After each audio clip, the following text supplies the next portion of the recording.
다 같이 자리에서 일어서시 바랍니다. 요한복음 20장 21절, 23절 세 절 말씀입니다. 우리 같이 한번 한 목소리로 낭독함으로 주일 예배 시작합니다. 함께 읽겠습니다. 예수께서 또 이르시되 너희에게 평강이 있을지어다. 아버지께서 나를 보내신 것 같이 나도 너희를 보내노라. 이 말씀을 하시고 그들 향하사 숨을 내쉬며 이르시되 성령을 받으라. 너희가 누구의 죄든지 사하면 사하여질 것이요 누구의 죄든지 그대로 두면 그대로 있으리라 하시니라. 아멘. 고맙고 감사하신 아버지 하나님, 이 예배 가운데 주님이 주시는 참된 평강이 넘치길 소망합니다. 우리를 죄에서 부르셔서 주님의 자녀 삼으시고 또한 이 세상을 향하여 죄 사함의 건사를 또한 우리에게 허락하셨사오니 이 예배 가운데 성령이 충만한 예배 되게 하시고 주님의 은혜와 힘을 얻어 세상 가운데 그리스도를 전파하는 은혜가 넘치게 하여 주옵시고 살아계신 하나님 앞에 드리는 귀한 예배 되도록 인도하여 주옵소서. 예수님의 이름으로 기도합나이다. 아멘. 우리 사도신경으로 신앙 고백 드립니다. 나는 전능하신 아버지 하나님 천지의 창조주를 믿습니다. 나는 그의 유일하신 아들 우리 주 예수 그리스도를 믿습니다.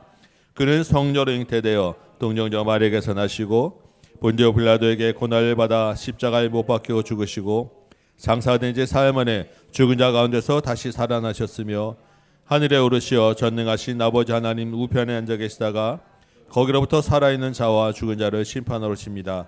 나는 성령을 믿으며 거룩한 공교회와 성도의 교제와 죄를 용서받는 것과 몸의 부활과 영생을 믿습니다. 아멘. 앉으시기 바랍니다. 우리 80장입니다. 찬송가 80장 찬양합니다.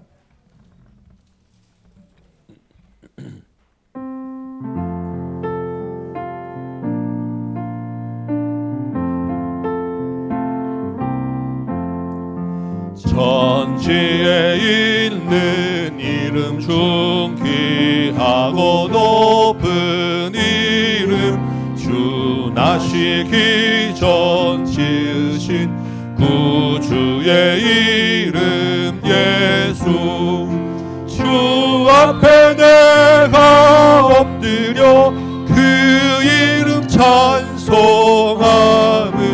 내 귀에 들린 말씀 중 귀하신 이름 예수 주 십자가에 달릴 때 명패에 쓰인 대로 저 유대인의 왕이요 곧 우리 왕이시라.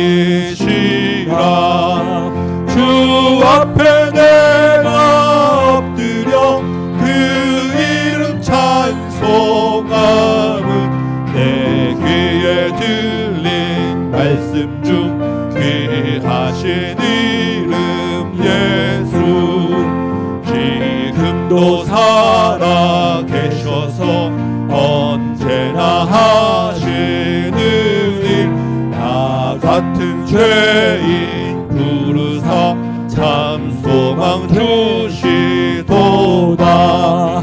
주 앞에 내가 엎드려 그 이름 찬송함은 내 귀에 들린 말씀 중 귀하신 이름 예수 주 예수께서 영원히 어제나 오늘이나 그 이름으로 우리에게 방복을 내리신다.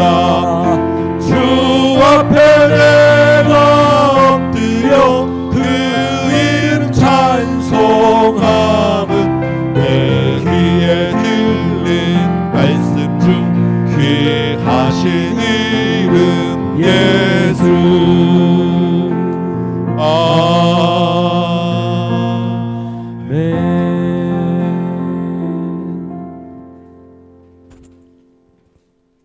사랑과 은혜가 풍성하시며 우리의 영원한 소망과 우리의 구원자 되시며 생명의 능력이신 하나님 아버지를 찬양합니다. 오늘도 저희를 주님의 품 안으로 불러주시고 예배의 자리로 인도하여 주시니 감사드립니다. 새롭게 변화되는 계절 속에서 저희의 마음도 새롭게 하시는 하나님의 크신 은혜를 찬양하오니 이 시간 우리의 심령이 성령으로 충만하게 하여 주옵소서. 한 주간 뒤돌아보니 어려울 때 기도보다 저희들의 생각과 판단, 감정이 앞설 때가 많았습니다. 때로 주님께 묻기보다 나의 경험을 더 신뢰하며 스스로가 가진 능력을 붙잡은 어리석음이 있었음을 고백하오니 긍휼히 여기사 용서하여 주시고 주님의 보혈의 피로 정결케 하여 주옵소서. 결실과 추수의 계절을 맞이하여 저희들이 하나님이 기뻐 받으시는 열매를 올려드렸는지 돌아보는 시간이 되게 하여 주시며 주님 안에서 풍성한 열매로 하나님께 영광 돌리는 성도들이 되게 하여 주옵소서. 저희들에게 허락하신 각자의 달란트대로 순종하게 하시고 맡은 직분을 기쁨으로 감당하게 하시며 언제나 주님의 크신 사랑과 능력을 신뢰하면서 흔들리지 않는 믿음으로 담대하게 살아가게 하여 주옵소서. 이 나라를 이끌어가는 유정자들에게 하나님을 경외하며 국민을 사랑하고 나라를 사랑하는 일꾼들 되게 하여 주옵소서. 인구 절벽으로 인하여 믿음의 세대가 끊어지지 않도록 해결할 수 있는 지혜를 허락하여 주시고 어려운 경제 상황과 매일 끊임없이 일어나는 사건 사고로 혼란하고 어려움에 있는 이 나라를 회복시켜 주옵소서. 하나님의 나라의 지경을 넓히고자 복음을 전하시는 선교사님들과 가족들의 건강을 지켜주시고 어느 나라 어떤 민족 앞에 복음을 전하든지 선교사님들의 귀한 사역을 통하여 믿지 않는 영혼들이 주님께 돌아오는 역사가 있도록 인도하여 주옵소서. 다음 교회의 머리가 되시는 주님, 주님의 몸된 교회를 이곳에 세우시고 주님의 사명을 감당하는 믿음의 공동체가 되게 하여 주심에 감사드립니다. 다음 교회를 통해 믿지 않는 영혼들이 주님께 돌아오게 하시고 상처받고 아파하는 영혼들이 치유와 회복을 얻는 교회 되게 하여 주옵소서. 다음 세대의 부흥을 하나님의 뜻과 하나님의 방법으로 허락하여 주시고 우리의 자녀들이 주님을 만나고 말씀과 기도로 잘 성장하여 주님의 영광을 위해 쓰임받는 자로 세워지도록 은혜 베풀어 주옵소서. 오늘 기도로 말씀을 준비하신 담임 목사님과 홍 목사님을 통하여 말씀이 선포될 때 능력의 말씀이 되게 하시고 우리의 마음에 깊이 받은 은혜로 혼탁한 세상에서 구별되게 하시고 믿음으로 승리하여 세상의 빛과 소금의 역할을 감당하게 하여 주옵소서. 아름다운 찬양으로 영광 돌리는 찬양팀과 보이지 않는 곳에서 헌신하는 성도들을 기억하여 주시고 은혜를 베풀어 주시길 바라오며 이 모든 말씀 예수 그리스도의 이름으로 기도드립니다.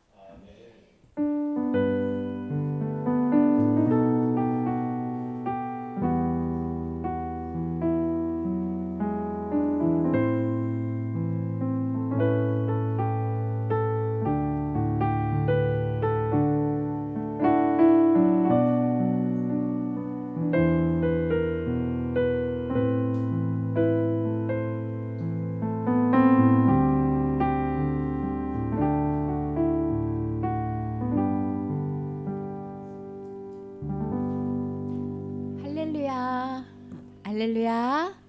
우리 어린이 설교, 쉬운 설교 한번 들어볼게요. 오늘은 예수님의 가족은 누군가 하는 설교예요. 예수님께서 사역을 하기 전에 하나님이 이는 내 사랑하는 아들이야. 내가 걔를 좋아해, 기뻐해 라고 한다 그랬죠. 그리고 예수님이 이제 그 다음부터 하나님의 말씀을 전했죠. 하나님의 말씀 전할 때 훅 늘어갔네. 하나님의 말씀도 전하고 또 누구도 내쫓았지? 귀신도 내쫓고 또 병든 사람도 고쳐주고 그렇게 많은 일을 했다 그랬죠. 근데 그러면 모두 다 예수님 좋아해요 이런다 그랬어요? 아니, 예수님이 병든 사람도 고쳐주고 귀신도 내쫓아도 다 좋아하지 않아. 어떤 사람은 어떻게 했냐면 아니 뭐야 죄인들하고 친구하잖아. 예수님이 죄인들하고 친구해줬거든. 가난한 사람들하고 친구해줬거든. 그러니까 막 뭐야 죄인들하고 친구하잖아. 뭐야 금식기도 안 하잖아. 뭐야 안식일날 지키지 않잖아. 뭐야 안식일날 병을 고쳐주잖아. 이렇게 하면서 싫어하는 사람도 있다 그랬죠. 예수님을 전해주면 싫어하는 사람도 있어. 그런데 많은 사람은 어떻게 했지? 예수님이 너무 좋아가지고 예수님이 바다에 빠질 뻔해가지고 배에 올라타서 설교했다 그랬죠. 그렇게 많은 사람이 예수님을 쫓아왔어요. 그래서 예수님이 그 중에서 몇 명을 골랐다 그랬죠. 맞아, 12명을 골라가지고 너는 내 제자야. 내가 함께 할 거야. 전도할 거야. 힘을 줄 거야. 넌 내 제자가 돼. 그리고 골랐는데 키가 크고 잘생긴 사람만 골랐나? 힘이 센 사람 골랐나? 맞았어. 하나님이 무조건 좋아하는 사람만 골랐어. 하나님이 좋아하는 사람을 쏙쏙쏙쏙 고른다 그랬죠. 그리고 나서 예수님이 또 말씀을 전하러 가셨어요. 예수님 이번에는 집에 들어가서 말씀을 막 전하고 있는데 바깥에서 엉엉엉엉 소리가 나는 거예요. 그 바깥에 나는 소리를 딱 가서 보니까 누가 왔냐면 예수님의 가족이 왔어. 예수님의 동생, 엄마, 여동생 이런 사람. 그래가지고 아니 우리는 예수님의 가족이에요. 예수님 좀 만날 수 있게 해주세요. 우리가 그 좀 들어갈 수 있게 해주세요. 사람이 너무 많으니까 들어갈 수가 없는 거야. 그러니까 아니 예수님의 가족이라고요? 진짜예요? 그랬더니 근데 여기까지 왜 왔어요? 그러니까 말하는 거야. 아니 우리 예수가 미쳤다는 소문이 들었어요. 미쳐가지고 막 귀신도 내쫓고 막 병도 고치고 여기저기 돌아다닌다 그랬는데 우리가 꽉 잡아가지고 집에 데려가야 되겠어요. 예수님의 소문이 미쳤다고 난 거예요. 왜 이런 소문이 났을까? 누가 이런 소문을 냈을까?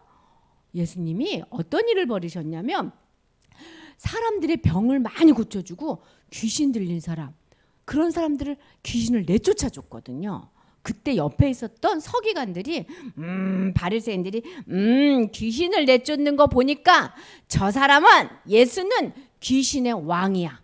그러니까 귀신들이 말을 잘 듣고 나가! 그러면 나가지. 힘이 센 거지. 귀신의 왕이니까. 그래서 귀신들이 벌벌벌 떨지. 귀신의 왕이다. 예수는 귀신에 들렸다. 귀신의 왕이다. 이렇게 소문을 낸 거예요. 그래서 예수님이 어느 날 이리 와봐. 이리 와봐. 나랑 이야기 좀 하자. 그리고 서기관들을 불렀어요. 너희가 나를 귀신의 왕이라고 했느냐? 그렇지 않고는 어떻게 귀신을 내쫓겠어? 내가 이제까지 살면서 그렇게 귀신을 잘 내쫓는 사람은 본 적이 없어. 이러는 거예요. 당신은 분명히 귀신의 왕이다. 이렇게. 예수님이 잘 들어봐. 내가 귀신의 왕이면 귀신을 쫓아내야 되겠어? 귀신하고 사이좋게 지내야 되겠어?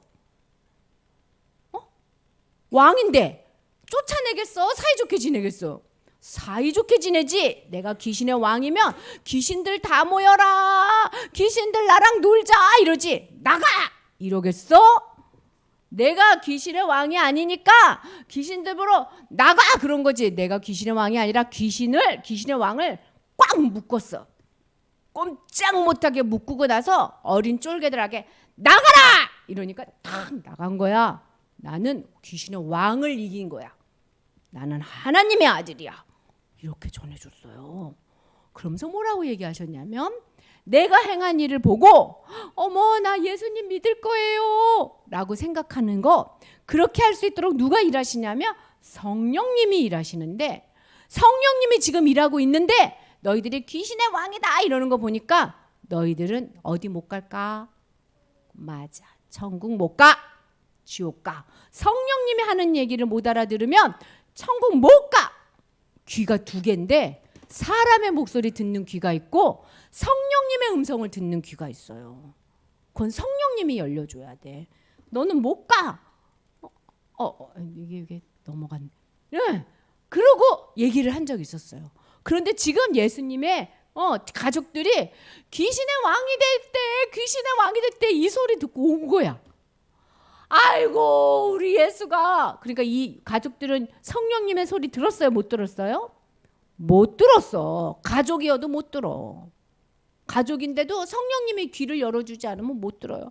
아이고 우리 예수가 귀신의 왕이 됐다면서요. 잡아가지고 집에 가서 어떻게 해야 돼? 꽁꽁 묶어놔야 되겠어요. 돌아다니지 못하게. 이러고 데리러 온 거예요. 그러니까 예수님이 그 소리를 듣더니 말씀하셨어. 예수님 가족들이 왔어요. 어머니도 오고 여동생도 오고 남동생도 왔는데요. 예수님 귀신 들렸다는데요. 그러니까 예수님이 딱 듣자마자 뭐라고 얘기하냐면 얘들아 나의 가족이 누굴까? 나의 가족은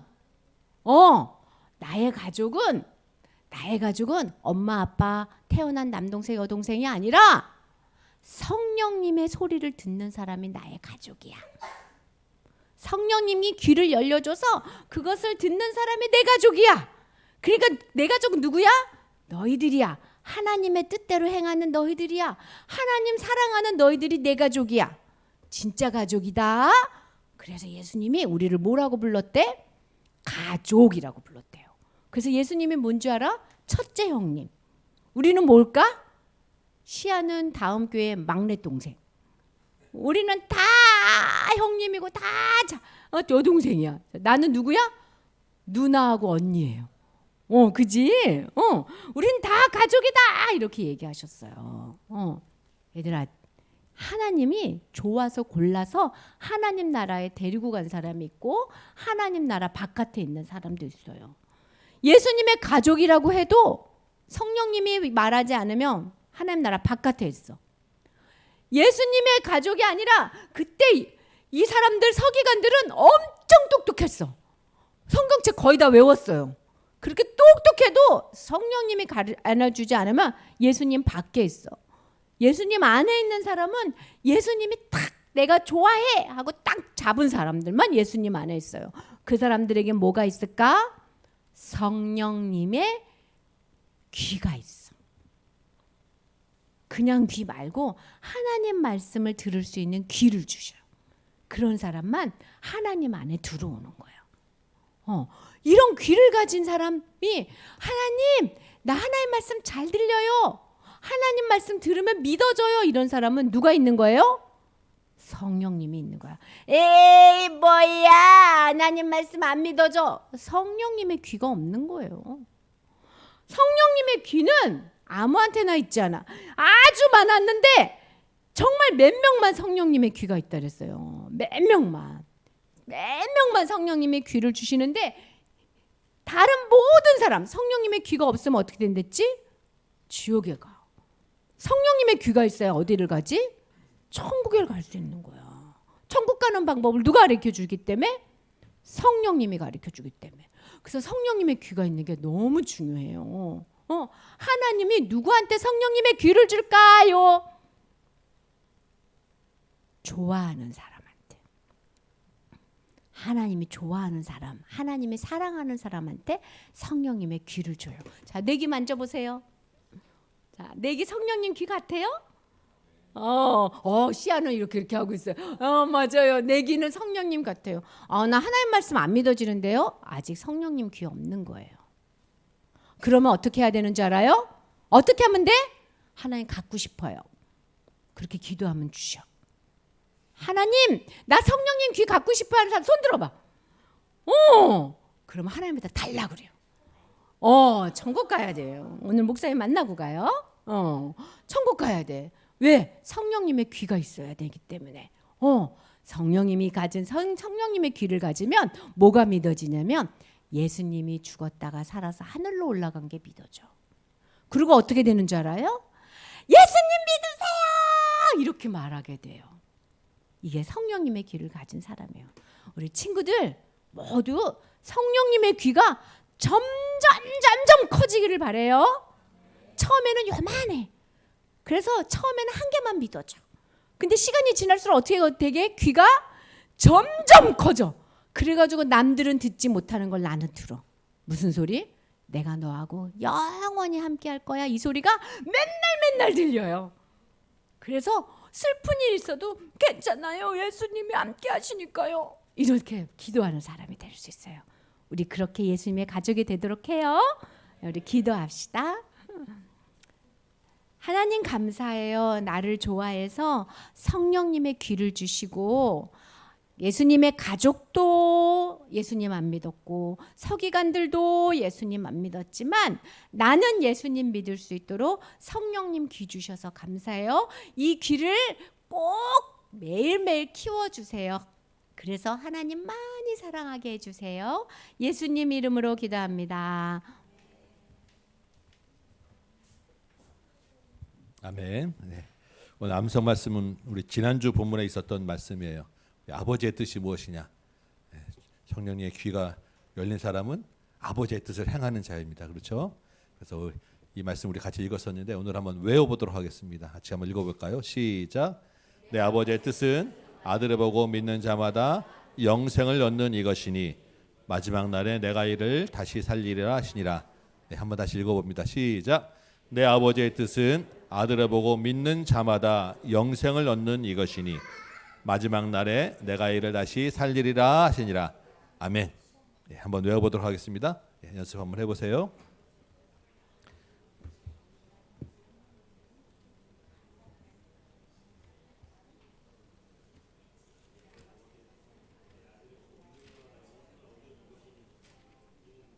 내 아버지의 뜻은 아들을 보고 믿는 자마다 영생을 얻는 이것이니.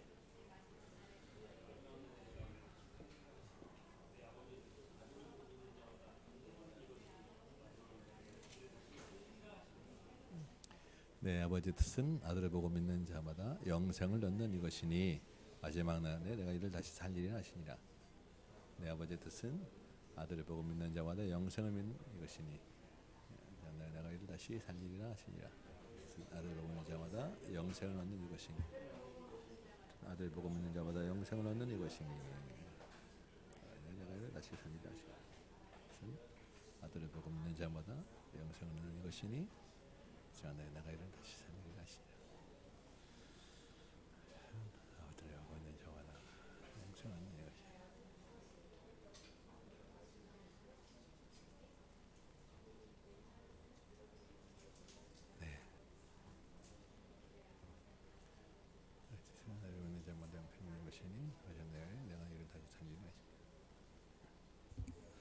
자, 우리 다 같이 한번 연습 한번 해봅시다. 시작. 내 아버지의 뜻은 아들을 보고 믿는 자마다 영생을 얻는 이것이니 마지막 날에 내가 이를 다시 살리리라 하시니라. 네, 좋습니다. 한 번 더 합니다. 시작. 내 아버지의 뜻은 아들을 보고 믿는 자마다 영생을 얻는 이것이니 마지막 날에 내가 이를 다시 살리리라 하시니라. 한 번만 더 하고 우리 일어서 해보겠습니다. 시작. 내 아버지의 뜻은 아들을 믿는 자마다 영생을 얻는 이것이니 마지막 날에 내가 이를 다시 살리리라 하시니라. 아멘. 자, 일어나서 우리 같이 한번 해볼까요? 요한복음 6장 40절 말씀입니다. 같이 한번 외워보도록 합니다. 시작. 내 아버지의 뜻은 아들을 보고 믿는 자마다 영생을 얻는 이것이니 마지막 날에 내가 이를 다시 살리리라 하시니라. 아멘. 네, 오늘 우리에게 주시는 말씀 같이 보도록 합니다. 오늘은 마가복음 4장 3절에서 9절까지 말씀 같이 읽도록 하겠습니다. 마가복음 4장 3절에서 9절입니다. 제가 받들어 읽겠습니다. 들으라. 씨를 뿌리는 자가 뿌리러 나가서 뿌릴새 덜어는 길가에 떨어짐에 새들이 와서 먹어버렸고 덜어는 흙이 얕은 돌밭에 떨어짐에 흙이 깊지 아니하므로 곧 싹이 나오나 해가 돋은 후에 타서 뿌리가 없으므로 말랐고 덜어는 가시떨기에 떨어짐에 가시가 자라 기운을 막음으로 결실하지 못하였고 덜어는 좋은 땅에 떨어짐에 자라 무성하여 결실하였으니 30배나 60배나 100배가 되었느니라 하시고 또 이르시되 들을 귀 있는 자는 들으라 하시니라. 아멘. 앉으시기 바랍니다. 오늘 말씀으로 씨 뿌리는 자의 비유라는 제목으로 같이 한번 오늘 나눕니다. 예, 오늘 본문 여러분 너무 잘 아시죠? 네, 많이 들으셨고 훤하실 겁니다. 그래서 아마 여러분 중에 이 눈치 빠른 분들은 오늘 이런 말씀과 이런 구조로 이야기가 흘러가겠구나 하고 벌써 정리가 다 끝나신 분이 아마 있으실 거예요. 예, 그렇죠? 예, 벌써 다 얼굴이 그러십니다. 과연 그런가? 예, 한번 보겠습니다. 오늘 13절 말씀을 볼까요? 13절 보면 이런 말씀이 있어요. 예수님이 이 비유를 알지 못할진데 어떻게 모든 비유를 알겠느냐라고 합니다. 이 말은 지금 이 씨 뿌리는 비유가 예수님이 하신 모든 비유 중에 가장 중요한 이 모든 비유를 해석할 수 있는 열쇠가 되는 그런 말씀이라는 거예요. 그래서 오늘 이 말씀이 우리가 잘 알지만 너무나도 중요하기에 또 마가가 우리가 좀 독특하신 분이잖아요. 마가는 어떤 그 독특한 그 강조로 이 말씀을 우리에게 전해주는지 한번 본문 한번 따라가 보려고 합니다. 네, 4장 1절 보면 예수님이 다시 바닷가에서 가르칩니다. 역시 큰 무리가 모여들었어요. 그래서 예수님 이번에도 배에 오르셔서 배를 설교 강단으로 삼아서 지금 바닷가에 그 해변에 앉아 있는 무리들에게 말씀을 가르치시는데 여러 가지 비유로 가르치셨다라고 합니다. 그 여러 가지가 무슨 말씀이겠습니까? 예수님이 지금 마가복음에서 계속 처음부터 끝까지 하시는 것은 하나님 나라가 이것이다라고 이야기하는 거예요. 그래서 여러 가지는 하나님 나라에 대한 여러 가지 것들을 설명하고 계시는 거예요. 그런데 지금 그 당시 사람들이 하나님 나라가 무엇인지에 대해서는 너무 이해하기 어려운 주제였어요. 그래서 예수님이 비유로 설명을 하시는 것입니다. 비유는 좀 어떤 추상적인 것들을 좀 실제적이고 가시적인 것, 알아듣기 쉬운 것으로 바꿔서 설명해 주는 거죠. 그래서 이 비유도 우리 이야기할 때 우리 비유 많이 쓰는데, 비유라는 것은 이 큰 개념, 이 이해 그림을 설명해 주는 것이지 이 디테일이 딱딱 맞게 사실을 설명하진 않아요. 그래서 우리도 비유를 이렇게 놓으면 이거는 뭐지 하고 꼬치꼬치 깨묻기보다는 이게 큰 그림의 주제가 이런 걸 설명하는 거다라고 하는 그 주제 중심으로 우리가 보면 좋겠고요. 비유로 설명하시는데 우리 사람도 마찬가지입니다. 잘 알아듣는 사람이 있으면 또 못 알아듣는 사람도 있어요. 그리고 집에 가서 그렇구나 하고 집에 가서 웃는 사람도 있습니다. 어떤 사람이 그 비유를 잘 알아들을까요? 아무래도 가까이 오래 지난 사람, 친한 사람이 그 비유를 잘 알아들어요. 왜냐하면 그 사람이 이런 식으로 이야기하고 이런 생각을 가지고 있고 이런 마음과 가치관을 가지고 있다라는 것을 알기 때문에 이 비유가 그런 것이구나라고 금방 알아듣습니다. 그러니까 예수님의 비유를 잘 알아들으면 예수님과 친해야 돼요. 맞죠?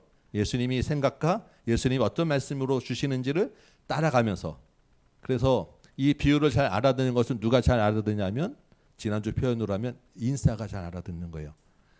아싸는 이게 집에 가서나 잘 못 알아들어요. 그래서 인싸가 되는 것이 중요하다라는 거예요. 그래서 오늘도 이 마가가 이 인싸와 아싸에 대한 구분을 확실하게 하면서 이 비유를 하고 있어요. 왜냐하면 알아듣는 사람이 있고 못 알아듣는 사람이 있기 때문입니다. 우리 같이 한번 이 내용들을 한번 좀 봅니다. 3절부터 이제 본격적으로 예수님이 비유를 설명하시죠. 씨를 뿌리는 자가 씨를 뿌리는데 일부는 길가에, 일부는 흙이 얕은 돌밭에, 일부는 가시떨기에, 또 일부는 좋은 땅에 뿌려졌습니다. 여기서 길가라고 할 때 우리가 막 차가 다니는 큰 그런 길가를 생각하는 게 아니라 밭을 막 하면 그 밭 사이사이에 이랑이라 그러나요? 고랑이라 그러나요? 뭐 그런 그 조그만 그런 또랑 같은 게 있죠. 그리고 밭 주변에 이렇게 막 사람들이 밭 왔다 갔다 하죠. 그런 길가를 이야기하는 거예요. 그런 길가에 뿌린 씨들은 어떻게 됩니까?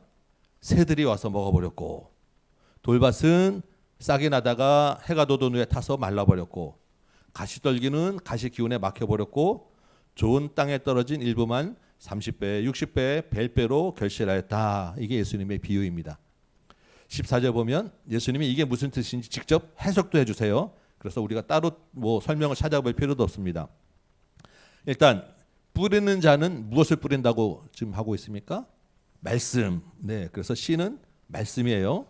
그러면 여러분 지금 비유로 이제 지금 생각하는 거예요. 말씀을 뿌리면 뿌리는 자는 누구라는 이야기입니까? 지금 말씀하는 분이 누구예요? 예수님이죠. 지금 예수님이 말씀하시고 내가 뿌리는 자야. 그리고 내 뿌리는 게 이 내 말이 씨야라고 이야기하는 거예요. 그러면 그 말씀을 예수님이 뿌리는데 그 뿌리는 듣는 밭에 따라서 결과가 다양해진다라는 것입니다. 길가에 뿌려진 씨는 사탄이 언제 온다고요? 뿌려진 즉시, 말씀을 듣는 즉시 그 말씀이 빼앗겨 버린다. 이 사람들은 어떤 사람들이겠습니까?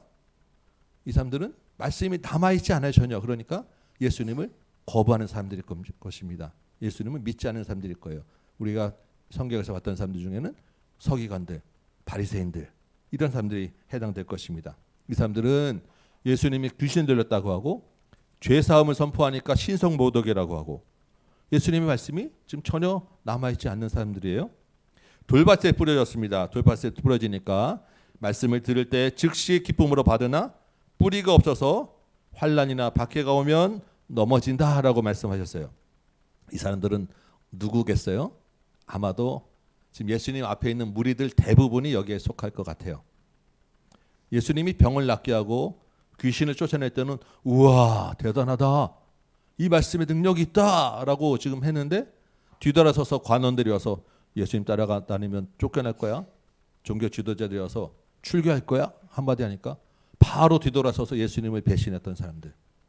예수님이 예루살렘에 들어오실 때 호산나 다윗의 아들이여 종려가지 흔들었는데 그 사람들이 일주일 만에 예수를 십자가 못 박으시오라고 했던 사람들.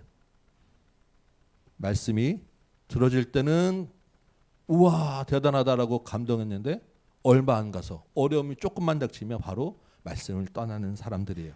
이 사람들이 또 누가 있습니까? 이 사람들이 생각나요. 십자가 앞에서 예수님을 부인하고 도망갔던 제자들. 다음에 또 누가 있습니까? 가시떨기에 떨어진 밭이 있었죠. 씨가 있었죠. 이 사람들은 말씀을 듣고 자라나는데 어떻게 된다고요? 가시떨기가 더 크게 자라서 기운을 막아서 열매를 맺지 못한다라는 것입니다. 이 사람들의 그 가시는 뭐냐면 세상의 염려와 재물의 유혹과 기타 여러 가지 욕심들이었다라고 말씀을 하고 계세요. 누가 생각납니까? 예수님을 찾아왔던 부자 청년이 있었어요. 말씀을 잘 지키고 신실했습니다. 그래서 이 사람이 어떻게 하면 좋겠습니까? 라고 했더니 예수님이 뭐라고 그래요? 너 가진 재물 다 팔고 나 쫓아와 했더니 근심하고 돌아가서 아직도 연락이 없는 사람. 이 사람이 아마도 이 가시떨기에 맡겨서 열매 맺지 못하는 사람들. 우리도 좀 찔리죠? 그런데 마지막으로 좋은 땅에 뿌려진 씨는 어떻게 됩니까? 말씀을 들었어요. 그리고 말씀을 정말 나의 것으로 받아들였어요. 그래서 30배, 60배, 100배의 결실을 하였습니다. 자, 여러분 이 비유를 볼 때 여러분 혹시 이런 생각 안 해보셨어요? 씨를 뿌리는 자가 어떻게 이렇게 씨를 뿌리지? 여러분 중에도 농사꾼들 있으시죠? 여러분 길가에 씨를 뿌립니까? 농사 짓는 사람이 돌밭인 줄 알고 뿌립니까? 가시밭인 줄 알고 뿌립니까? 근데 지금 왜 이런 식으로 비유를 하셨을까? 이런 생각 안 해보셨어요? 여러분 길가에 상식적으로 길가에 씨를 뿌린 사람이 어디 있습니까? 그렇죠? 갑자기 심각해지십니까? 네. 이 당시에 팔레스타인의 농사법은 우리는 다 경작한 다음에 씨를 뿌리잖아요. 근데 씨를 뿌려놓고 그 다음에 경작을 하는 게 농사법, 일반적인 농사법이었다는 거예요. 그러니까 씨를 뿌린 사람은 무차별하게 사방에 그냥 막 뿌려놓는 거예요. 뿌리고 경작하면 길가 되면 바로 와서 씨가 먹어가고 돌밭도 있고 그 돌밭이 사실 굉장히 많죠. 그 당시에 그 땅은 다 밑에 조금만 내려가면 돌밭이니까 대부분 돌밭이고 이렇게 되는 거예요. 그래서 다양한 종류의 땅에 그냥 땅에 무차별하게 씨를 뿌리는 게 일반적이었다라고 해서 그 당시 사람 우리는 조금 생각하면 좀 왜 이랬을까 생각하지만 그 당시 사람들은 그게 그냥 문화로 이해됐던 말씀드렸다는 거예요. 그런데 우리는 거기서 한 번 더 생각을 해봅니다. 우리가 이 말씀을 볼 때 어떤 말씀으로 주로 많이 적용을 받습니까? 좋은 땅이 돼야지. 내 맛이 좋은 땅이 되어야지. 열매 맺는 땅이 되기를 바란다라고 생각하는데 지금 이 예수님의 말씀은 좋은 땅 돌밭 구별하기 전에 씨가 뿌려지는 거예요. 이해되십니까? 좋은 땅이 돼야지라기 전에 먼저 씨가 막 뿌려졌다라는 거예요. 그러니까 좋은 땅이 돼야지라는 것보다 예수님의 말씀의 강조점은 또 다른데 더 1차적인 강조가 있다라는 거예요. 그게 무슨 말씀이냐라는 것입니다. 대충 처음에 막 정리했는데 헷갈리시네요 지금. 여러분 다시 생각해 보십시다. 지금 씨가 뭐라고요? 말씀이에요. 그럼 씨를 뿌리는 것은 말씀을 지금 전하고 있는 것입니다. 그렇죠? 예수님이 지금 말씀을 선포하시는 바닷가에 지금 누가 있습니까? 무리들이 막 모여 있죠. 무리들안에 누가 있습니까? 제자도 있고 바리새인의 서기관도 있고 그냥 대충 듣고 가는 사람도 있고 막 섞여 있는 거예요. 그 사람들 앞에 무차별하게 예수님이 말씀을 선포하시는 것입니다. 내 말을 들을 사람입니까? 너만 들어 이게 아니라 많은 모여 있는 사람들이 설사 대적자들까지도 다 모여 있는 곳에 무차별하게 말씀을 마구마구 선포하시는 것입니다. 그런데 그 중에서 반응이 어떻게 나와요? 좋은 땅도 있고 가시도 있고 돌밭도 있고 길가도 섞여 나온다는 것입니다. 그런데 지금 결실은 그 씨가 지금 일단 4씨가 뿌려지잖아요. 그 중에 4분의 3은 결실하지 못한다라는 거예요. 그 중에 4분의 1만 결실한다라는 것입니다. 그 결실하지 못하는 이유도 굉장히 다양한 이유로. 자, 그러면 이렇게 보면 아니 예수님이 말씀을 선포하시고 사역하시는데 4분의 3이 다 날아가고 실패했으면 여러분 그 일은 성공한 것입니까? 실패한 것입니까? 실패한 거예요. 그렇지 않겠습니까? 사람들이 볼 때, 일반적으로 볼 때는 4분의 3이 날아가는 일을, 실패한 일을 지금 예수님이 하시는 거예요. 그런데 4분의 3이 날아가는데 그 4분의 1이 열매를 맺어요. 그 4분의 1의 열매가 얼마나 됩니까? 30배, 60배, 100배. 4분의 3 날아가는 것을 다 만회하고도 훨씬 더 많이 남는 열매를 맺었다. 그럼 남는 장사입니까? 실패한 장사입니까? 남는 장사라는 거예요. 실패가 아니라 성공이다라는 이야기를 하시는 거예요. 이게 하나님 나라다라고 지금 이야기하는 것입니다. 자, 여러분 예수님이 이 이야기를 왜 하시겠습니까? 씨를 지금 예수님만 뿌리겠습니까? 하나님 나라의 씨를 뿌리는 사람은 예수님만이 아니라는 거예요. 누가 또 뿌립니까? 예수님의 가족된 사람들, 새 가족들, 예수님의 인사들 씨를 뿌리는 자입니다. 왜 그렇습니까? 우리 암송했잖아요. 아버지의 뜻은 아들을 보고 믿도록 하는 영생을 주는 것. 그러기 위해서는 예수님의 새 가족이라고 하는 사람은 아버지의 뜻을 행하는 자니까 말씀의 씨를 뿌리는 사람이 새 가족이라는 거예요. 그럼 예수님만 뿌리는 게 아니라 예수님의 새 가족된 우리도, 내부인들은 다 씨를 뿌리는 자, 말씀을 전하는 자라는 거예요. 마가복음을 받아듣는 첫 독자들도 이 말씀을 생각하며 이 말씀을 받았을 거예요. 그러면 어떻습니까? 똑같이 예수님과 똑같이 예수님의 가족들 우리도 말씀을 전하고 뿌릴 때 이와 같이 많은 사람들이 부정적인 반응을 할 거라는 이야기입니다. 대부분의 사람들은 말씀을 듣고 떠나고 배신하고 듣는 것 같다가 뒤통수 치고 결국 흐지부지 말 것이고 그러면 어떻게 돼요? 실패했구나. 아이고, 다시 말씀을 전하기 위해 주저하게 되고 두려워하게 되고 말이 떨어지지 않는 낙심하고 그런 좌절과 절망으로 빠지게 될 거라는 거예요. 그런데 그 중에 일부가 좋은 땅에 뿌려져서 열매를 맺을 거라는 것입니다. 그 열매가 그 실패한 것보다 훨씬 더 크고 풍성하게 맺어서 그 사람들 통해서 또 다른 좋은 땅에 씨가 뿌려지고 또 열매 맺어서 하나님 나라는 그렇게 자라고 그렇게 확장되어지고 그렇게 이 땅에 가득 차게 될 거라는 거예요. 그러니까 결국에 무차별하게 그렇게 가리지 말고 담대하게 복음의 씨를 뿌리라고 예수님의 가족들에게, 제자된 우리들에게 격려하고 힘을 주는 말씀이 오늘 이 말씀이라는 거예요.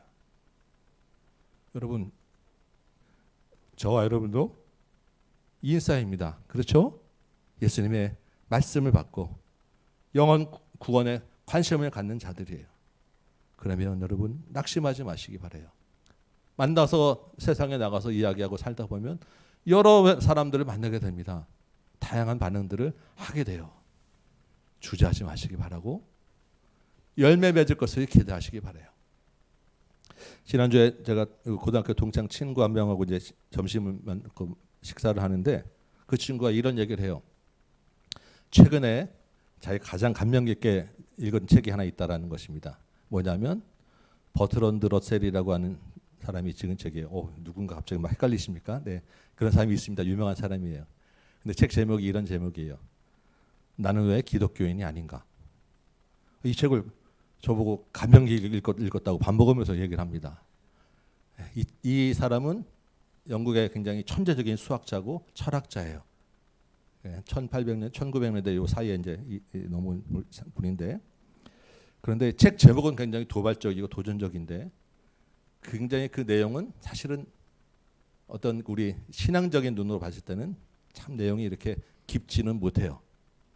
그래서 그 친구가 이야기하면서 우리의 신앙은 이성과 논리를 뛰어넘는 것이다 라고 이런 얘기도 하고, 그 친구도 충분히 제 말에 동의하고, 그 친구가 누구냐, 어떤 친구냐 하면 어려서부터 거의 모태신앙이에요. 장로님 집안에서 자라서 한 40 중반까지는 교회 다녀다가 근데 결혼을 믿지 않는 여성과 결혼해가지고 슬금슬금 빠지더니 지금 한 10여 년 동안 이제 아예 이제 교회하고 담쌓고 살면서 이제 이런 얘기를 하고 자기도 그 책에 대한 내용을 다 동의할 수 없는데 그냥 일부만 조금 동의되고 그냥 그렇다라고 하면서도 다시 굳이 교회 다닐 생각은 안 하는 참 안타까운 그런 모습을 보게 됩니다. 이제 주변에 그런 친구가 많아요.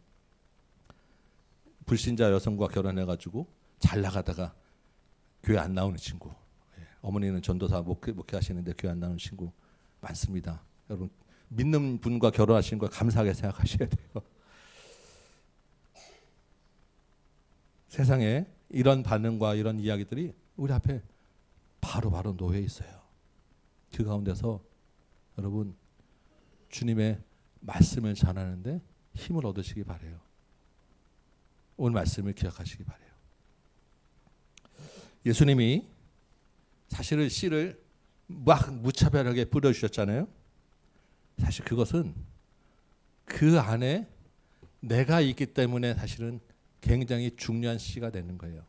무슨 말이냐면 예수님이 골라서 마음에 정말로 이 사람만 말씀을 전하셨으면 나는 그 가운데 낄 자격이 없는 사람이었을 거예요.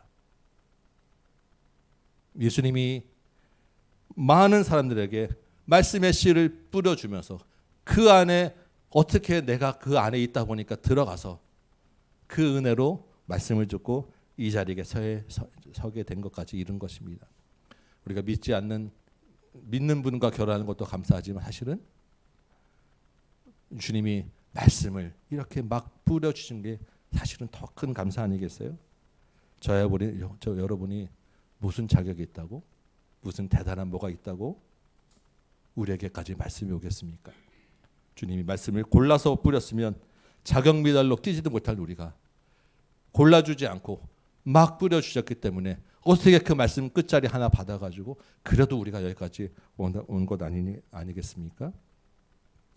우리에게 말씀의 은혜로 뿌려주셔서 말씀을 듣게 하시고 우리 안에서 오늘도 내 안에 있는 돌밭도 제거해 주시고 내 안에 있는 가시도 뽑아주시고 내 안에서 자라게 해주시는 새도 쫓아주시는 분이 바로 주님이시라는 거예요. 그 주님이 오늘 우리에게 또 말씀을 주시기 때문에 우리가 이 자리에 있는 것이고 그 주님의 말씀을 우리가 듣기 때문에 또한 우리도 또한 가리지 않고 세상에 나가서 말씀의 씨를 뿌릴 수 있는 것입니다. 여러분 우리가 말씀의 씨를 뿌리러 나가면 이런저런 사람들을 또 만나게 되지만 그 안에 누가 있겠습니까? 나와 같이 누군가는 주님의 은혜를 입을 사람이 있는 거예요. 근데 그게 우린 누군지 몰라요. 언제 또한 그런 일이 있을지 몰라요. 그래서 우리가 나가서 언제 어디서든 때와 장소와 대상을 가리지 않고 말씀을 전하는 거예요. 씨를 뿌리는 거예요. 돌밭을 빼놓고 얘는 돌밭이야. 이 사람은 가시밭이야. 얘는 길가야.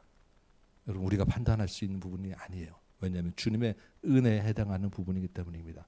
그런데 분명한 것은 우리가 씨를 뿌릴 때 주님이 그 누군가에게는 은혜를 베푸신다라는 것입니다. 그래서 우리가 어제도 오늘도 내일도 씨를 뿌리는 사명을 감당하기 위하여 부름을 받았다라는 거예요. 오늘 우리에게 주시는 가장 중요한 주제입니다. 씨를 뿌릴 때 결실을 맺는 것은 누가 해요? 주님이 하시는 거예요. 우리도 마찬가지 아니었겠습니까? 우리 안에 있는 돌을 뽑아냈듯이 누군가에게 주님은 또 그 일을 하실 거예요. 뿌리는 말씀을 뿌리치고 거부하고 반대로 나가는 사람의 책임은 그 사람에게 있어요. 그러니까 우리는 뿌리면 되는 것입니다. 그런데 중요한 것은 거부하고 말씀을 듣고 받아들이는 것에 대한 반응은 그 사람에게 책임이 있는데 뿌리는 자에게도 또한 책임이 하나 있어요. 여러분 뿌리는 자에게 우리에게 무슨 책임이 있겠습니까? 우리는 바른 씨를 뿌려야 돼요. 복음의 씨, 말씀의 씨, 예수님의 씨를 뿌려야 합니다. 내 씨 말고, 내가 생각하는 씨 말고 주님이 나에게 주시는 씨, 복음의 씨를 뿌려야 되는 것이 우리의 책임이에요. 당연히 언제 어디서나 가장 중요한 씨, 예수님의 십자가를 전해야 되고 예수님의 그 보혈의 피 은혜를 전해야 합니다. 그런데 여러분, 맨날 만나서 밥 먹으면서 십자가 놓고 당신 너는 죄인이냐라고 하면 아무도 우리 안 만납니다. 그리고 그런 얘기를 길게 1시간씩 우리가 할 능력도 안 돼요. 5분, 10분, 길어야 1, 2분도 사실은 쉽지 않을 수 있어요. 그렇지 않겠습니까? 그래서 우리가 뿌려야 될 또 다른 복음의 씨가 뭐냐면 우리의 삶의 모습, 평상시에 우리가 나가는 말과 행실이에요. 우리가 어떻게 살아가느냐, 어떤 결정을 하고 어떤 모습을 보이느냐가 우리의 복음의 씨가 됩니다. 예수님을 닮아가는 모습으로 우리가 살아가는 것 하나하나가 복음의 씨가 됩니다. 왜냐하면 우리가 평소에 나는 인싸야라고 떠들고 다녔기 때문에 그 떠들고 다닌 것으로 인해서 뻗어 나오는 그 한 가지가 복음의 씨가 되는 거예요. 그렇기 때문에 여러분이 인싸라고 떠들고 다니셨다면 예수님의 인사이기 때문에 세상의 법과 질서도 준수하시기 바랍니다. 작은 것 하나에서. 평상시에 다른 사람을 대할 때도 거짓 없이 순수한 마음으로 대하시기 바랍니다. 여러분 안에 있는 깨끗한 양심을 따르시기 바랍니다. 사회적 문제에도 여러분 관심을 가지시고 그 사회적 문제를 관심 가질 때 늘 약자 편에 서시기 바랍니다. 여러분의 말과 행실을 일치하시기 바라요. 지난주에 이렇게 어디 가다가 제가 지하철역에서 어떤 분이 저에게 핸드폰을 막 보여주면서 길을 물어보는 거예요. 그래서 제가 순간적으로 그 동네도 잘 모르는 저도 처음 가는 동네이기도 하고 요즘 이상한 사람도 많은데 또 이렇게 얽혀서 또 잘못되고 가면 피곤하기도 하고 제 갈 길도 가야 되고 해서 잘 모르겠다 그러고 그냥 지나치고 가버렸어요.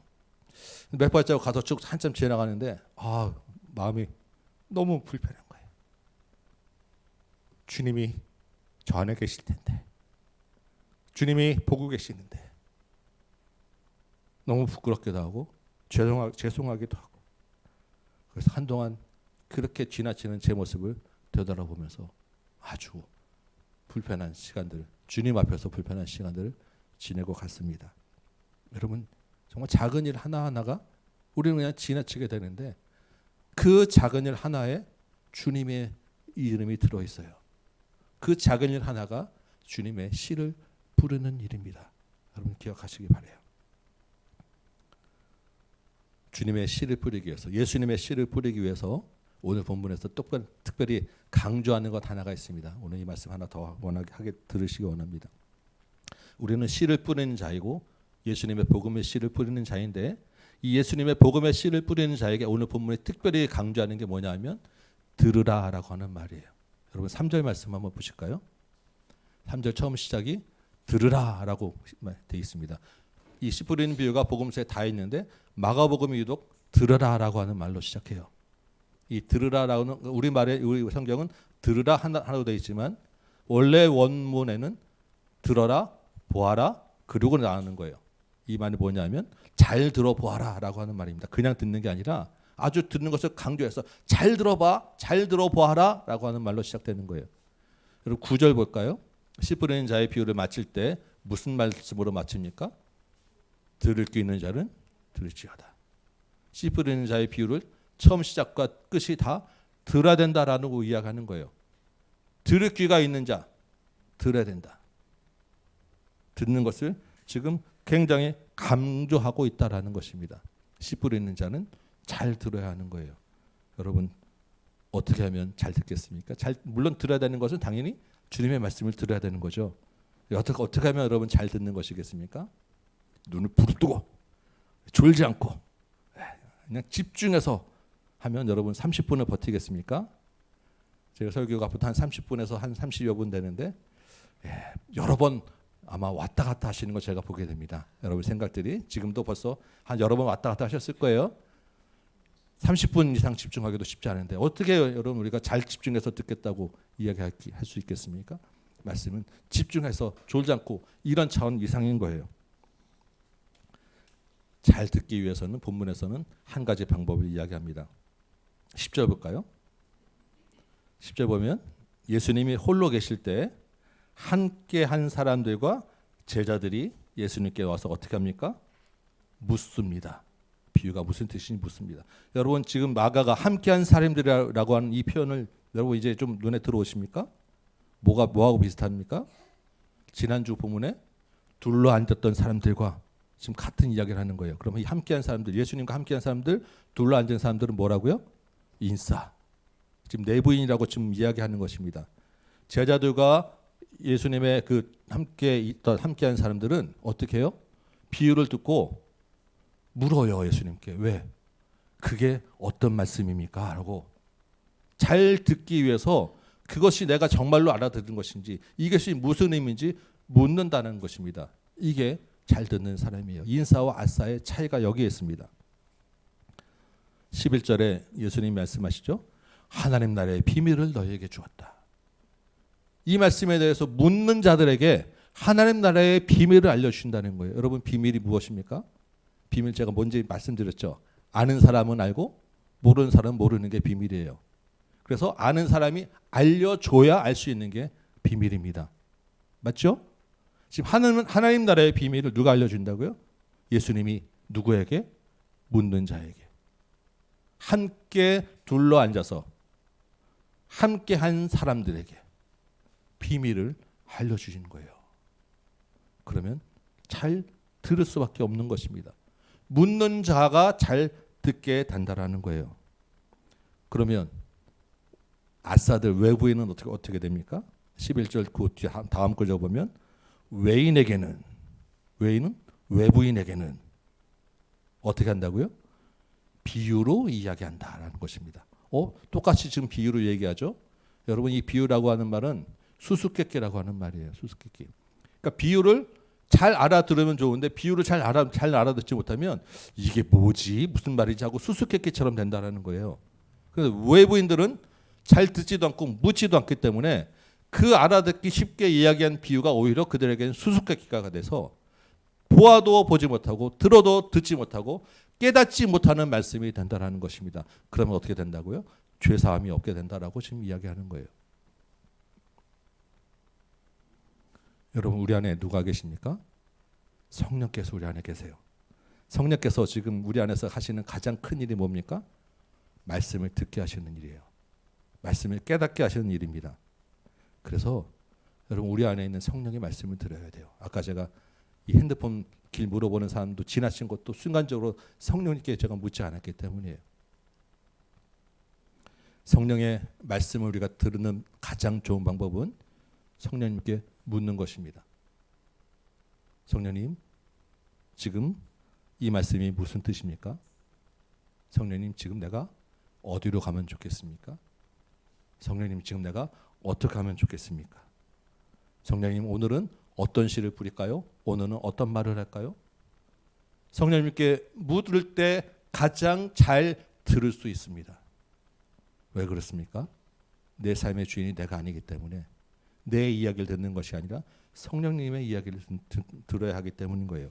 주인이 원하는 것, 주인이 명령하는 것, 주인이 하라는 것을 내가 듣기 위해서는 물어야 되는 것입니다. 잘 묻는 자에게, 내부인에게 예수님이 비밀을 이야기하시는 것입니다. 잘 물었으면 어떻게 돼요? 물은 것을 들어야 되겠죠. 어떻게 하면 좋겠습니까? 물어보고서 대답도 듣기 전에 그냥 내 마음대로 원래대로 하면 소용이 없어요. 그래서 여러분 먼저 잘 물으시고 그 물은 것에 대하여 듣도록 조금 기다리시고 그 말씀을 들었으면 어떻게 됩니까? 순종하는 것까지. 이게 듣는 거예요. 가시떨기나 돌밭에 있는 사람들은 묻지도 않고 물어놓고 내 마음대로 하고 들어도 순종하지 않았기 때문에 결실하지 못한 것입니다. 잘 듣는 것은 잘 묻고 들은 것에 순종하는 거예요. 씨를 뿌리러 나가는 저와 여러분 먼저 주님의 말씀을 잘 듣는 자 되기 원합니다. 내 말이나 내 생각이 아니라 주님께 들은 것 가지고 뿌리시기 바랍니다. 그래서 말로만은 아니라 실제 삶으로 순종으로 씨를 뿌리시기 바랍니다. 오늘 본문에서 마지막으로 한 가지만 더 말씀드리고 말씀을 마치려고 합니다. 오늘 본문은 크게 중심인 주제가 씨를 뿌리러 나가는 자에 대한 격려라고 말씀드렸습니다. 그렇죠? 그래서 그 씨를 뿌리러 나가는 자는 내부인이고 11절 보니까 이 내부인을 예수님이 너희라고 불러주셨어요. 너희. 그렇죠? 근데 본문에는 너희도 있고 외부인도 있었습니다. 11절 보니까 너희는 이렇게 되고 비밀 알려주고 외인은 깨닫지 못할 거야. 자, 여러분, 외인과 너희의 간격이 얼마나 될 것 같습니까?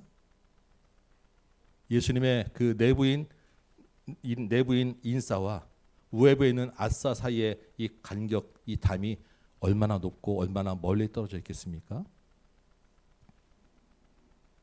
지금 오늘 말씀을 가만 생각해 보시면 지금 예수님의 인사라고 되어 있는 너희라고 되어 있는 사람 중에 누가 있냐면 가룟 유다가 있어요. 기억나십니까? 지금 외인이라고 하는 너희 밖에 있는 외인 중에 누가 있습니까? 예수님의 친족들이 있었어요. 지난주에. 그렇죠? 3년 후일에 어떻게 되었습니까? 가룟 유다는 외인으로 예수님의 친족은 너희 내부인으로 들어왔어요. 여러분, 네 밭 중에 오늘 비유에 등장하는 네 밭 중에 처음에 씨 때문에 그냥 길가 밭은 그건 어차피 뭐 빼고 나머지 세 밭 중에 두 밭은 말씀을 잘 들었어요. 긍정적으로 반응했습니다. 그런데 외부의 압력과 내부의 유혹이 오니까 어떻게 됐어요? 결실하지 못하는 밭, 열매 맺는데 실패하는 밭이 됐어요. 우리가 그러기 때문에 더더욱더 많은 사람에게 무차별하게 씨를 뿌리는 것이 중요하고 끝까지 충성하는 것이 중요합니다. 그런데 또 한 가지 우리가 기억해야 될 것은 내가 지금 오늘 씨를 뿌리지만 내가 언제 외분이 될지 모른다라는 것을 기억해야 돼요. 오늘 이 말씀이 또한 그 씨를 뿌리는 자에게 주시는 경고의 말씀입니다. 내가 오늘 씨를 뿌렸기 때문에 나는 내부인이야. 내 마음대로 결정 틀림 그것은 내 뜻이지 주님의 뜻과 다르다라는 거예요. 그렇게 나는 내부인이라고 결정하는 그 순간 이미 그 사람은 외부인이 되었다라는 것입니다. 우리는 지극히 그만해요. 지극히 이기적인 사람들입니다. 지극히 게으른 사람들이에요.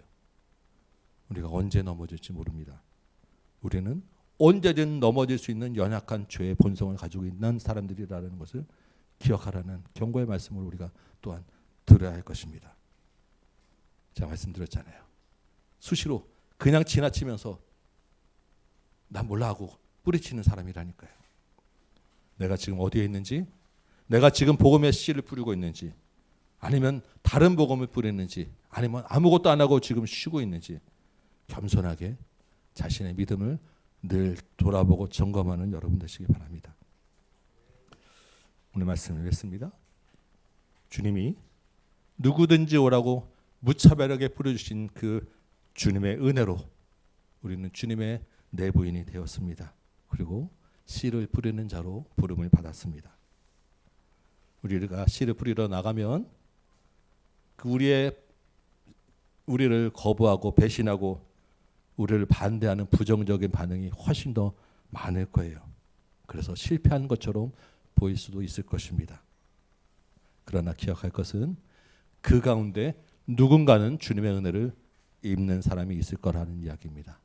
하나님 나라는 그 사람을 통해서 더 풍성하게 이루어져 갈 것입니다. 이것을 기억하시고 믿음으로 격려의 말씀으로 받으시기 바랍니다. 우리가 복음의 씨를 뿌리는 것은 우리 말에만 있지 않다라는 것, 우리 삶 전체가 복음의 씨를 뿌리는 것이다라는 것 기억하시기 바라요. 그러기 위해서 또 우리는 어떻게 됩니까? 잘 들어야 합니다. 잘 듣는 것은 묻고 순종하는 게 잘 듣는 거예요. 마지막으로 또 뭘 기억해야 된다고요? 우리도 언제든 넘어질 수 있다라는 경고의 말씀을 기억하시기 바랍니다. 이 한 주간 동안에 주님과 함께 하나님 나라의 씨를 뿌리는 저와 여러분 되시기를 주님의 이름으로 축원합니다. 우리 찬송 한 장하고 말씀 생각하며 기도합시다. 우리 찬송가 540장입니다. 주의 음성을 내가 들으니 사랑한다는 말씀.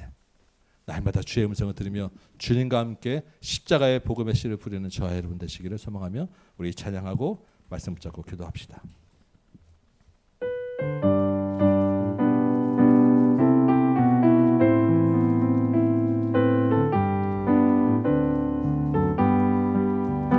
주의 음성을 내가 들으니 사랑한단 말일세. 믿는 마음으로 주께 가오니 나를 영접하소. 주의 음성을 내가 들으니 사랑한단 말일세. 믿는 마음으로 주께 가오니 나를 영접하소. 내가 매일 십자가 앞에 더 가까이 가오니 구세주의 흘린 몸의 피로써 나를 정케 하소서. 주여 넓으신 은혜 베푸사 나를 받아주시고 나의 품은 뜻 주의 뜻같이 되게 하여 주소서. 내가 매일 십자가 앞에 더 가까이 가오니 구세주의 흘린 몸의 피로써 나를 정케 하소서. 주의 보좌로 나아갈 때에 어찌하니 기쁠까. 주의 얼굴을 항상 배우니 더욱 친근합니다. 내가 매일 십자가 앞에 더 가까이 가오니 구세주의 흘린 봄의 피로써 나를 정케 우리 구주의 넓은 사랑 우리 구주의 넓은 사랑을 증량할 자 없으며 주가 주시는 참된 기쁨도 헤아릴 수 없도다. 내가 매일 십자가 앞에 더 가까이 가오니 구세주의 흘린 봄의 피로써 나를 정케 하소서. 아멘. 말씀 생각하며 우리 같이 한번 기도합시다. 주님, 나를 주님의 씨 뿌린 자로 불러주신 은혜에 감사합니다. 우리 먼저 감사의 고백하시기 바랍니다. 또한 내가 주님 씨 뿌려 나갈 때 주님 주신 격려를 가지고 낙심하지 않고 좌절하지 않고 때를 얻든지 못 얻든지 주의 말씀을 전하는 자로 살게 하여 주옵소서.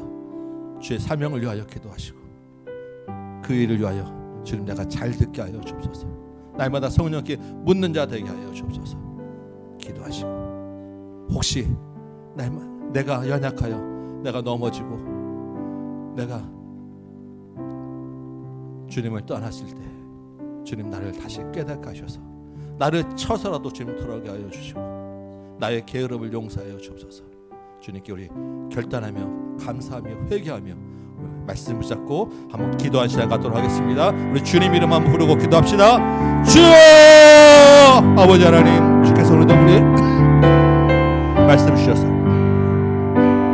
말씀 붙잡고 또한 기도하게 하시니 감사합니다. 아버지 하나님, 주의 은혜로 정말 아버지 하나님 주님의 그 무차별한 아버지 하나님이 부족하고 연약한 자가 주의 말씀을 전하는 자리에 서게 되었는데 아버지 하나님 주님 알게 하는 자리에 서게 되었는데 주님 하나님의 정말 큰 은혜요 말할 수 없는 은혜임을 고백합니다.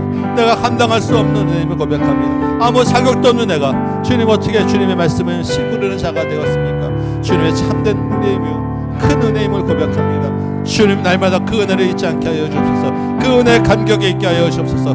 그 구원의 감격이 날마다 우리 안에 살아있게 하여 주옵소서. 그 기쁨이 날마다 나를 주장케 하여 주옵소서. 그 말씀 붙잡고 살게 하여 주옵소서.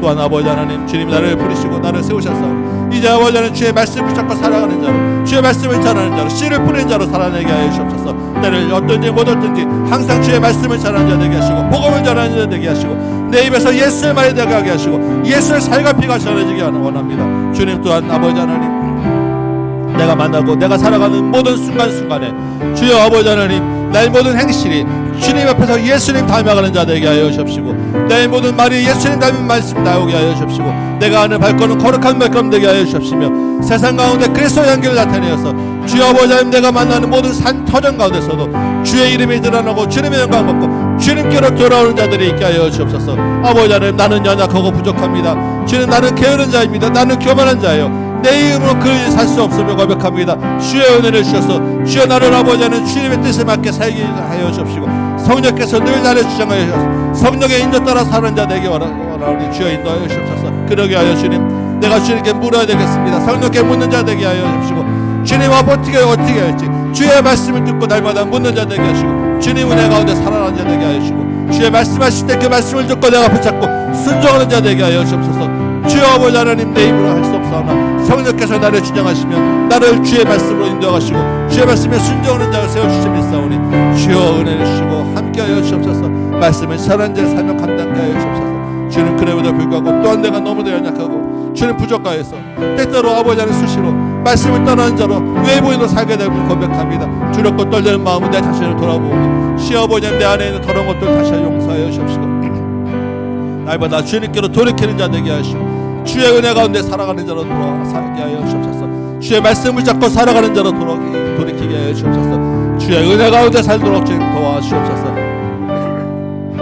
교만하지 말게 하시고 거짓된 것 악한 것 다 물리치고 오늘 주의 말씀 가운데서 주님의 말씀을 뿌리고 주의 은혜를 덧내는 자로 살아가도록 도와주옵소서.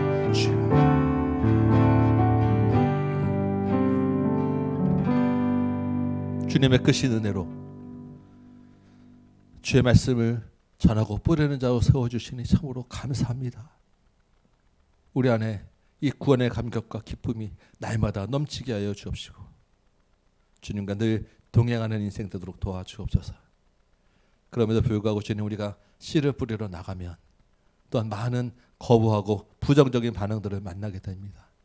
약간 우리를 불쌍히 여기셔서 우리가 낙심하지 아니하고 좌절하지 아니하고 우리가 물러서지 않도록 도와주옵시고,